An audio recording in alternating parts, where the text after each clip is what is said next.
mag-exercise on the flower.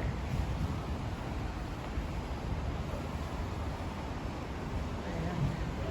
Tapos, meron silang chandelier na nagbibigay liwanag sa lugar na ito. Guys, ito yung likod ng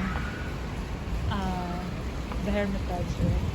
Tapos guys, meron ditong ano, ayan, private ano yan siya. Private dining area. Kung gusto mong mag-party, ayan, oh. Ayan. Last time nakapag-party kami dito, mga 4 years ago, dyan. 4 years ago, yan. Nakapag-party kami dyan dati. Kasi yung employer ng friend ko, December yata yun, sabi niya sa akin is, i-help ko daw siya. Ayun guys, ang ganda, diba? Ano siya, cover siya ng fiberglass lahat yan. So, paikot. So, sa loob yung magpa-party, syempre. Ayan.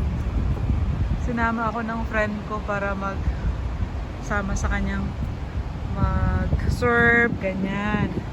Syempre, meron tayong extra dyan, diba? Pag nag-help tayo. 500 din ako dyan guys, isang gabi. Tapos, before, nung nag-party dyan pa kami nakatira sa bahay na yan. Amo ko. So, it's my first time to see this place. Pero, ngayon, for a blessing, dito na kami nakatira mismo sa lugar na to. Diba? Ang saya-saya. So yan guys, ikot tayo dito. Tapos ayan yung view dito guys. Tapos meron din diyang tambayan.